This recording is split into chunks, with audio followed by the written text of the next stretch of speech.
자, 그러면은 계속하겠습니다. 네. 앞서서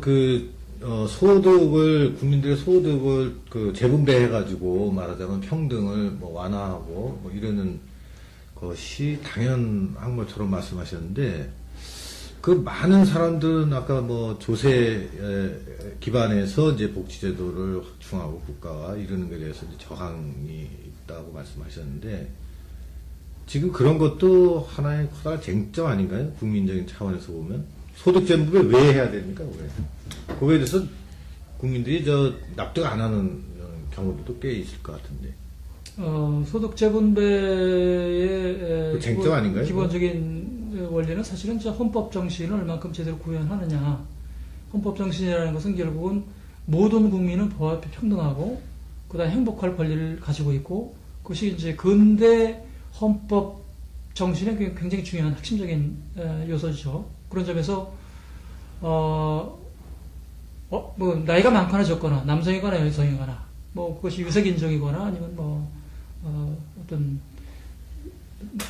국가의 출신이건 간에 그런 거 관계없이 한국인인 경우에는 기본적으로 한국의 헌법이 보장하는 기본적인 권리, 네. 인간다운 삶을 살 수 있는 이런 존엄한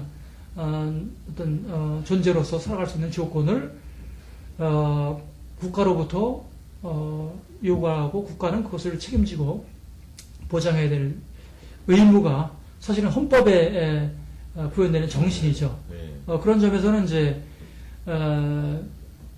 여러 가지 불리하고, 그다음에 부당하고, 그다음에 불편한 이런 여러 가지 삶의 조건이라는 것은 사실은 헌법 정신에 반하는 그런 것이라고 볼 수가 있겠죠. 그러면은 조세 저항 심리를 가지신 분들은 헌법 정신에 대해서도 별로 충성을 안 하는 사실 헌법 정신을 모르거나, 그다음에 이제 국가가 왜 필요한지, 왜 각기 굉장히 다른 사람들이 한 사회의 동일한 성원이고, 또 왜 투표권을 갖고 있는지, 그런 것은 다 헌법에 보장된 기본적인 권리의 산물이죠. 그런 점에서 이제 그런 것들을 모르거나, 혹은 어떤 물질적인 이익에 급급해서 다른 차원의 같은 한민족이고, 같은 한국 사회 성원이고, 동일한 한 표를 갖는 유권자고, 그 다음에 한국말을 쓰는 동족이라는 그런 의식을 상당히 이렇게 하지 않는, 잊어버리는 그런 결과라고 볼 수가 있겠죠. 그러니까 일종의 공동체 의식 같은 거, 네. 이런 것이 이제 부족한 사람이 많다, 이런 얘기네요. 대체적으로 보면은 그렇게 조세 저항하고 공동체 의식이 좀 부족하고 헌법 정신에 이렇게 충실하지 않은 국민들이 어느 정도나 된다고 보십니까? 한 반 정도 되나요? 50%? 글쎄요, 대체적으로 어떤 정도의 차이는 있겠지만은 50% 정도는 안 되지 않나 생각이 됩니다. 전반적으로는 이러한 얘기를 하면은 다 수긍을 하죠. 그런데 이제 예를 들어서 이 과세라는 경우에 과세를 현재보다 급격하게 높인다든가, 과세율을 그러면은 거기에 대한 어떤 불만이라든가 반감은 생길 수가 있겠지만은, 예를 들어서 이런 것이죠. 사교육비로 한 달에 50만 원을 더 내는 경우하고, 그럼 1년에 한 600만 원 지불하는 거죠. 이 교육의 어떤 제도적인 이런 개선을 위해서 세금을 1년에 6만 원 내는 경우하고, 사람들은 600만 원을 내는 선택을 할 수 있는 사람이 있고, 그걸 선호하는 사람이 있다는 거죠.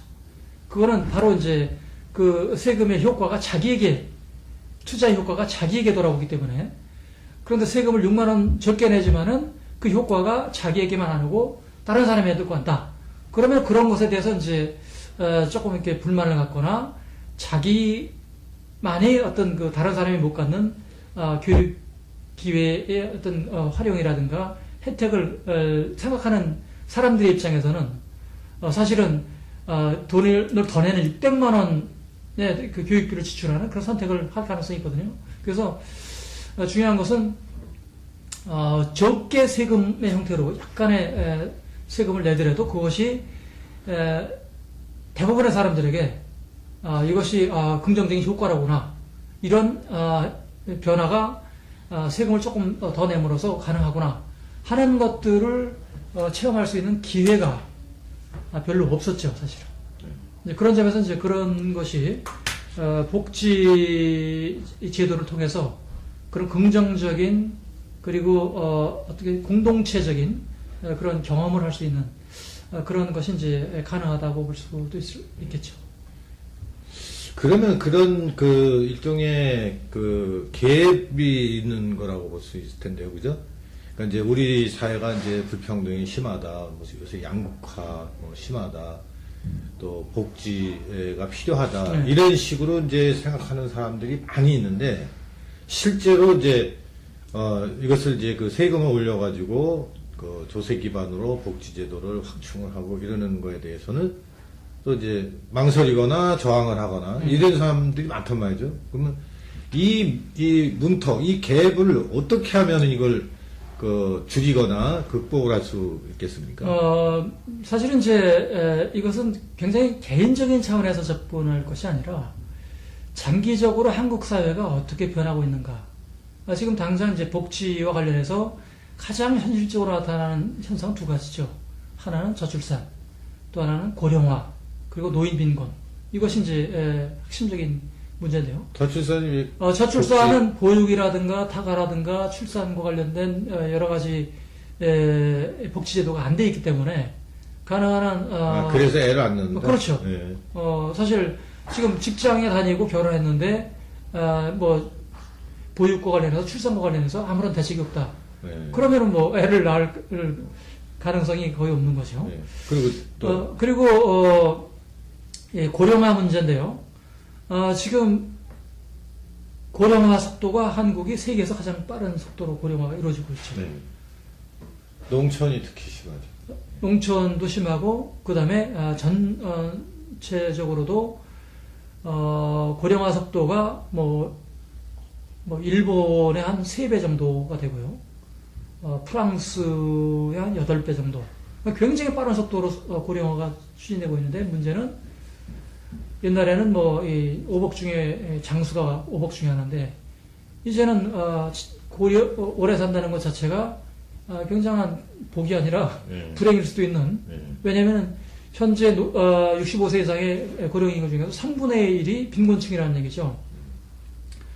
그렇다면은 뭐 결국 노인이 됐을 때 결국 빈곤층으로 일자리가 없기 때문에 소득도 없고 네. 그다음에 뭐 국가복지도 없고 또 개인이 뭐 저축해놓은 돈도 없고 대부분에 네. 그런 경우에는 사실은 오래 산다는 거는 고통스러워 고통스러울 수 있죠. 지옥과 네. 같은 생활이야겠죠. 네.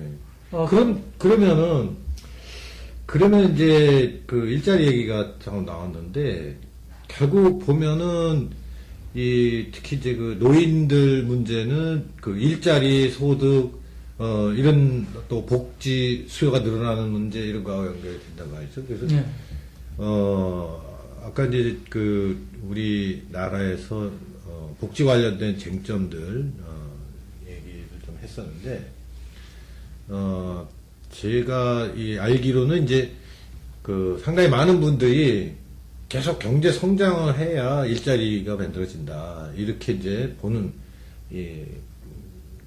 반면에, 또 이제 뭐 신광현 교수 같은 경우는 사회복지제도를 확충을 하면 그거 자체가 성장에 도움이 되고 일자리도 많이 생겨나고 뭐 이런다고 이제 예, 평소에 주장하셨죠. 예, 사실 근데 이제 납득이 잘 안 가는 얘기예요. 일단은 두 가지인데요. 하나는 복지를 소비 혹은 낭비라고 보는 견해들이 뭐 한국의 특히 이제 과거의 발전국가 체제 하에서 관료들이 발전국가가 뭐죠? 주로 이제 오직 경제 성장만을 위해서 모든 자원을 집중시키고 그 국가의 어떤 그 동원을 하는 뭐 인력 동원이라든가 이 자본이라든가 기술이라든가 이런 것들을 경제 성장을 위해서 국가 주도로 동원하는 이런 국가 체제.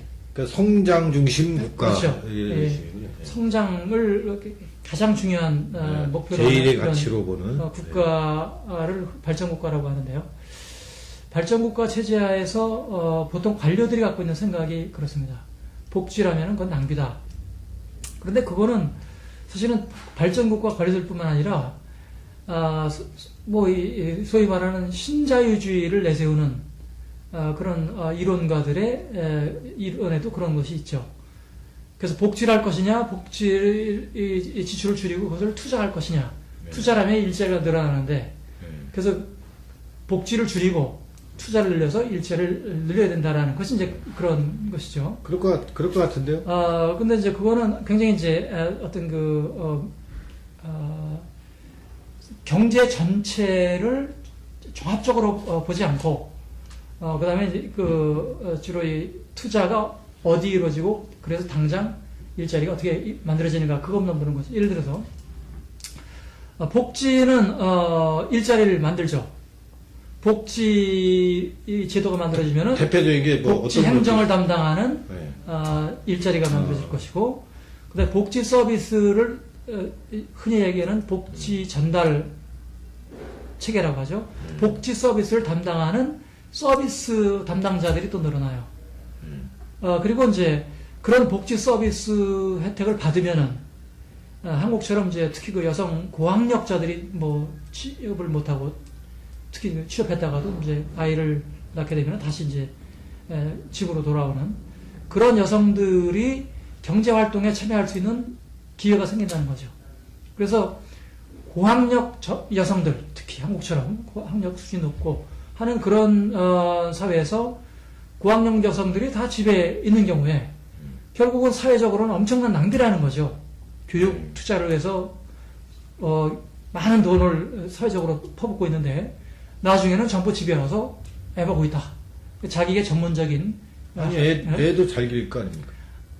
그거는 이제 사실은 전문성을 그렇게 필요로 하는 그런 것보다는 사실은 거기는 돌봄이 필요하다는 거죠. 그 돌봄 노동을 하는 복지 서비스를 담당하는 그런 인력이 담당하고, 그래서 무슨 여러 가지 무슨 대학을 나오고 대학원을 나온 전문 인력들이 하는 일은 또 그 영역에서 능력을 발휘할 수 있는. 대학에서 철학과 나와가지고서는 자동차 영업상을 하면 그것도 낭비 아닌가요? 글쎄요, 철학적인 뭐 지식이나 뭐 이런 것이 있어야 자동차 잘 타나요? 사실은 더 잘 팔 수도 있겠죠. 왜냐하면 이제 뭐 어떤 가치의 문제, 가사나 육아도 마찬가지죠. 글쎄요, 가사나 육아 문제는 전통적으로 뭐 옛날부터 어머니의 역할로서 어떤 모든 여성의 역할로 이렇게 돼 있는 것이고, 그 다음에 이제 가정에서 하지 못하는 특수한 교육, 기술 훈련, 숙련 이런 과정을 거쳐서 오늘날 필요한 전문 인력을 키우는데, 네. 사실 여성들이 요즘엔 더 능력이 알겠습니다. 그러니까 많거든요.